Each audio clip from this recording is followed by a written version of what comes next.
జై కేసీఆర్, జై డాక్టర్ బాలకృష్ణ.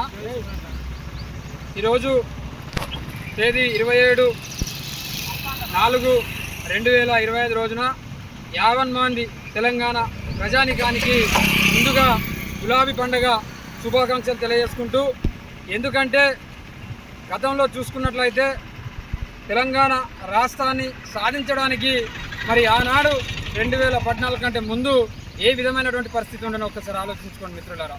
2014 కంటే ముందు 60 ఏళ్ళ అరికోసను, 70 ఏళ్ళ దరిద్రాన్ని తెగ నరికి మరి తెలంగాణ రాష్ట్రం యొక్క హక్కులను, తెలంగాణ ప్రాంతాన్ని కాపాడడానికి మరి గౌరవనీయులు పెద్దలు కేసీఆర్ గారు ఒక్కడుగా కారు చీకట్లను సైతం మరి వాటిని చీల్చుకొని మరి ఒక్కడుగా పక్కపల్చటి మనిషి ఉక్కు సంకల్పంతో ముందుకు పోయి పిడికడు మనతో స్టార్ట్ చేసినటువంటి తెలంగాణ ఉద్యమం ఈరోజు గుప్పెడు మందిగా మరి ఇంతింతాయి వడ్డింతాయి అన్నట్టు తెలంగాణ రాష్ట్రానికి సాధించేంత వరకు కూడా మరి ఎత్తిన పిడికిలు దించకుండా, ఎత్తిన కాలుమువ్వ దించకుండా, మరి బిగించినటువంటి పిడికిలు సడలకుండా తెలంగాణ రాష్ట్ర ఉద్యమాన్ని మరి ఉరితొలగించి యావత్ దేశ చరిత్రలో మరి ప్రపంచ చరిత్రలోనే తెలంగాణ రాష్ట్రం యొక్క ఉద్యమం ఒక స్ఫూర్తిదాయకమైనటువంటిది అని తెలియజెప్పినటువంటి, ప్రపంచానికే చాటి చెప్పినటువంటి గనుడు కేసీఆర్ గారు.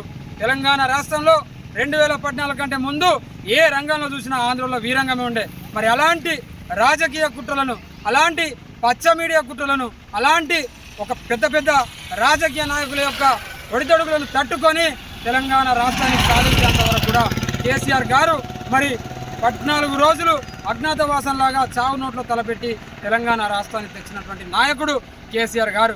ప్రజలారా ఒక్కసారి ఆలోచించండి, తెలంగాణ రాకముందు ఈ యొక్క పరిస్థితి ఏ విధంగా ఉండే. మరి తెలంగాణలో మన యొక్క పాలమూరు రంగారెడ్డి జిల్లాల నుండి మరి గొగ్గుబాయి ముంబై అనేటువంటి నినాదంతో మరి గల్ఫ్ ప్రాంతాలకు వలసెళ్ళినటువంటి తెలంగాణ బిడ్డలు మళ్ళీ వాపస్ రావాలన్నటువంటి ఉద్దేశంతో మరి తెలంగాణ రాష్ట్రంలో ఉన్నటువంటి ప్రతి ఒక్క బీడు భూమికి చివరి మడి వరకు నీటితో తడి అందించినటువంటి నాయకుడు కేసీఆర్ గారు కాదా? మరి ఆయనకు అండగా ఉన్నది గులాబీ జెండా కాదా? ఒకసారి ఆలోచించమని కోరుతున్నా. అదేవిధంగా మరి ఒక పేద విద్యార్థి కళలు కానిటువంటి ఒక ఉన్నతమైనటువంటి విద్యను అభ్యసించడానికి మరి ఆ రోజుల్లో తెలంగాణ ప్రాంతంలోని విద్యార్థులు మరి కళగానే మిగిలిపోయినటువంటి పరిస్థితి నుండి మరి విదేశాల్లో చదువుకోవడానికి, గొప్ప చదువులను అభ్యసించడానికి ప్రభుత్వమే స్వయంగా 20 లక్షల మరి ఈ యొక్క ఓవర్సీస్ స్కాలర్షిప్ అందించి విదేశాల్లో విద్యను సులభతరం చేసి మరి ఈ ప్రాంతాల్లో ఉన్నటువంటి ఒక పేద విద్యార్థి కూడా ఉన్నతమైనటువంటి విద్యను అభ్యసించే విధంగా మరి చేసినటువంటి నాయకుడు కేసీఆర్ గారు కాదా? మరి ఆయనకు అండగా ఉన్నది గులాబీ జెండా కాదా అని ఒకసారి ఆలోచించమని కోరుతున్నాం. అదేవిధంగా తెలంగాణ ప్రాంతంలో పక్కనే గోదావరి, కృష్ణ ఉన్నా కానీ మరి తాగడానికి గుక్కడి నీరు లేక మరి కిలోమీటర్ల పరిధి మరి ఆడబిడ్డలందరూ కూడా బిందెలు పట్టుకొని పోయేటువంటి పరిస్థితి నుండి ఈరోజు ఇంటింటికి నల్ల నీరు అందించి మరి ఆడబిడ్డ బయటకు వెళ్లకుండా కాపాడినటువంటి నాయకుడు కేసీఆర్ గారు కాదా? ఆయనకు అండగా ఉన్నది గులాబీ జెండా కాదా అని అడుగుతున్నా. అదే కాదు, ఆనాడు ఉద్యమంలో కావచ్చు, ఈనాడు మరి యొక్క తెలంగాణ పునర్నిర్మాణంలో కావచ్చు, రాజకీయ భాగస్వామ్యంలో భాగంగా మరి 9.5 ఏళ్ళు మరి ఒక తెలంగాణ రాష్ట్రాన్ని అద్భుతంగా మలిచి యావత్ రాష్ట్రానికే దిక్సూచిగా, యావత్ దేశానికే దిక్సూచిగా మలిచినటువంటి నాయకుడు కేసీఆర్ గారు కాదా? ఆయనకు అండగా ఉన్నది గులాబీ జెండా కాదా అని నేను కోరుతున్నాను మిత్రులారా.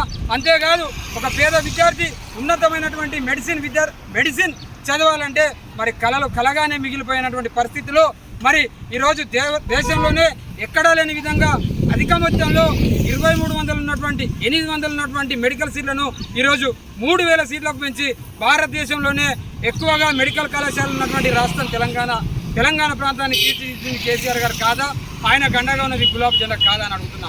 అదేవిధంగా ఈరోజు వ్యవసాయ రంగంలో కావచ్చు, విద్యార్థి విషయంలో కావచ్చు, మరి అభివృద్ధి విషయంలో కావచ్చు, సంక్షేమ విషయంలో కావచ్చు, మరి మొక్కవోని దీక్షతో మరి పట్టుబదని విక్రమార్కుడిలాగా ముందుకు దూసుకెళ్లి ఎన్ని అవంతరాలు ఎదురైనా కానీ ఈ తెలంగాణ రాష్ట్రాన్ని సస్యశ్యామలం చేసేంత వరకు కూడా మరి వదలకుండా ఈరోజు ప్రపంచ స్థాయిలో, దేశ స్థాయిలో తెలంగాణ రాష్ట్రం యొక్క మరి అభివృద్ధిని అగ్రస్థానాన్ని చూపించినటువంటి నాయకుడు కేసీఆర్ గారు. ఆయనకు అండగా ఉన్నది గులాబీ జెండా. కాబట్టి ఇప్పుడు మరి కొంతమంది అసమర్థుల చేతిలో ఈ యొక్క పాలన ఉక్కిరిబిక్కిరి అవుతుంది. ప్రజలు రోజు రోజుకు ఆర్త నినాదాలు పెడుతున్నారు. కాబట్టి తప్పకుండా ఏది ఏమైనా తెలంగాణ రాష్ట్రాన్ని సాధించినటువంటి పార్టీ గులాబీ పార్టీ, తెలంగాణ రాష్ట్రాన్ని సాధించినటువంటి ఏకైక నాయకుడు మరి కేసీఆర్ గారు అయితే తప్పకుండా ఈరోజు ప్రతిపక్ష పాత్రలో తెలంగాణ రాష్ట్రానికి ఏ చిన్నగా ఇబ్బంది పడ్డా కానీ కేసీఆర్ గారి సైనికులుగా, బాలకృష్ణ గారి అభిమానులుగా, బీఆర్ఎస్ సోల్జర్గా తప్పకుండా ఈ ప్రభుత్వం యొక్క మెడలు వంచి ఇచ్చినటువంటి ప్రతి ఒక్క హామీని నెరవేర్చేంత వరకు కూడా మేము ఎల్లవేళలా ప్రజలతోనే ఉంటూ తప్పకుండా ఈ యొక్క ప్రభుత్వాన్ని నిలదీస్తూ ఉన్నటువంటి రాష్ట్రాన్ని ఇంతకుముందు ఉండే విధంగా చేయకపోతే అడుగడుగున మరి ప్రభుత్వాన్ని నిలదీస్తామని తెలియజేస్తూ ముమ్మాటికి ఎవరు ఎన్ని అడ్డంకులు సృష్టించినా ఈ రాష్ట్రం ఏర్పడ్డదంటే కేవలం కేసీఆర్ గారి వల్లనే. ఈ రాష్ట్రానికి ముఖ్యమంత్రి రేవంత్ రెడ్డి అయినంటే కేవలం కేసీఆర్ గారు పెట్టినటువంటి భిక్షనే. ఈ రాష్ట్రంలో కాంగ్రెస్ ఏర్పడ్డదంటే కేవలం కేసీఆర్ గారు పెట్టిన భిక్ష వల్లనే రాష్ట్రం ఏర్పడ్డదని నేను సగర్వంగా తెలియజేస్తూ మరొకసారి తెలంగాణ యావత్ మంది ప్రజానికానికి ఈ యొక్క గులాబీ పండుగ శుభాకాంక్షలు తెలియజేసుకుంటూ జై తెలంగాణ, జై కేసీఆర్, జై బాలకృష్ణ.